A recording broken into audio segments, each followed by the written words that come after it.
All right, so we're here today talking to Jamie of JTBoats. He's going to tell us a little bit about why we might want to choose an agitation boat and some of the background about how to utilize one. So the first question I have for you, Jamie, is when did you first start making boats, and why did you get into that? I was back in December of 2013. I started the JTBoats LLC company. Saw the need in the big dairy lagoons on proper agitation and getting the job done right. What are some advantages of using boats, and what situations would be appropriate to utilize them in? The boat works the best in the bigger lagoons that you can't back an agitation pump all the way into the center of it. The boat can float around in the whole pit and agitate up the whole lagoon. All right, and I think that's a great point. And one of the things that I think we would like to hear something about is how do you control your boat? How do you launch it and get it out there? And then once it's out in that Manure lagoon, what keeps it going in, how do you handle it? I have a hitch on the front of the boat that you can hook to a tractor. You can take the control box and put it in the tractor with you. You back down the ramp or over the bank, and you can run the whole boat right from the control box. It's easy to get in and out of the pit.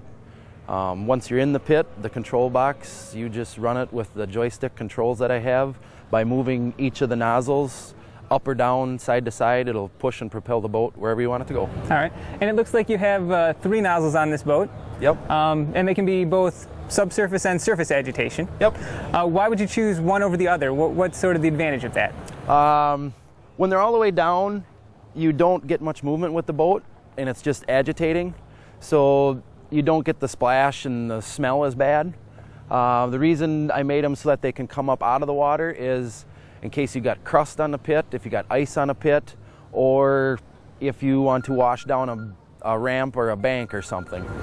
So let's talk a little bit about, in particular, your boat. What sort of engine are you running on it, and how big is it? It's a 240 horse Case New Holland engine, Fiat motor. They've used that motor for quite a while, and it's been a good engine. And what size pump are you running? I'm running an 8-inch super pump from Hool. Got an estimate on flow rate through that pump as you run it here? Studies have shown it's around that 5,000 gallons a minute estimated.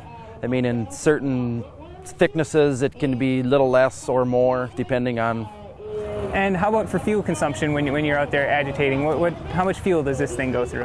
Fuel consumption this spring, when we tested out the boats, we were running anywhere from 6 to 11 gallons an hour. So what sort of training do you recommend before someone starts utilizing this boat?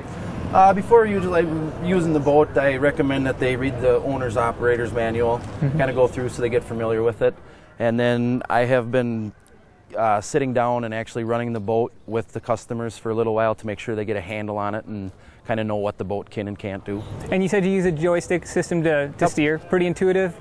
Takes not too long to get used to the controls? Not too long. If you can play a video game, you can run the boat. All right. So when you take this out and launch it out into your manure pit, how long before you start pumping out of that lagoon? Is it relatively quick, or is it something where you go and agitate for a little while before you start pumping? Certain pits are different. Some pits, they were putting the boat right in the pit and starting to suck out and fill in spreaders already.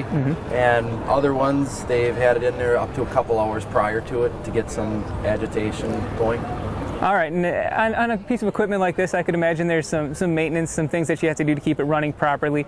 Do you have any recommendations for someone on what they should look for as they try and maintain their boat and make sure it's working well for them? Like everything else, everything needs its grease at certain intervals. The rotating nozzles need grease every 5 to 6 hours, or the manure can get in there and they can stick.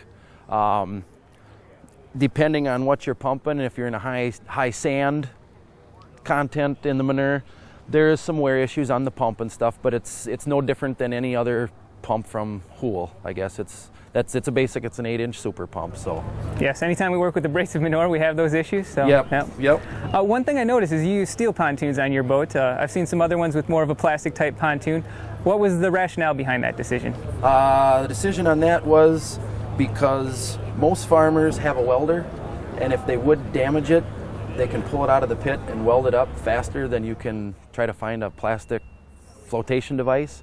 The steel ones actually are more durable for like ice in the spring. We were at a pit this spring where we had ice sheets coming up off the bottom that would actually pick the boat almost right out of the pit and slide off, and I think if they were plastic floats, it could have maybe done some damage. Yeah. So definitely designed with ruggedness in mind. Yep. It looks kind of wide right now. What is the width, and can you take this thing down the road? Yep, it's almost 15 feet wide now with the wings down. The wings fold up so that it's 8.5 feet wide, so you can haul it down the road without any permit signs. The boat weighs about 12,000 pounds full of fuel. And your load of fuel will last you all day, or? Well, it depends on the consistency of manure. That's 6 to 11 gallons an hour. It's got 100 gallons of fuel on board. So every 8 hours or so, should be looking at it. This here's the control box for a JT boat. All the functions of the boat are on the control panel. There's a switch to turn the master box on here, and once you get that ignited, then you can start your engine and shut your engine off right here. There's also a safety switch here in case of trouble. You can move the hitch up and down, the wheels up and down, the wings up and down. It's got lights on the machine, which can be run from the box here. The gate valve is in the back there. That shuts the front nozzle on and off, so when you're coming to shore to fuel it up or to do maintenance on it, it's not spraying manure all over. You got the throttle up and down right there, and then each joystick is for each nozzle. You've got the left rear nozzles here, the right rear nozzles there, and the front nozzles here. So it's all at your fingertips to mix up your lagoon. And then as far as safety concerns, is there something that would cause the boat to naturally shut off, or is that something you have an emergency kill switch to handle? There's an emergency kill switch on here. If a control doesn't get touched within 15 minutes, it automatically shuts off for safety reasons. If you get, the control box is good within 1,000 feet. So if you step away or go into a building or something, it'll automatically shut off also.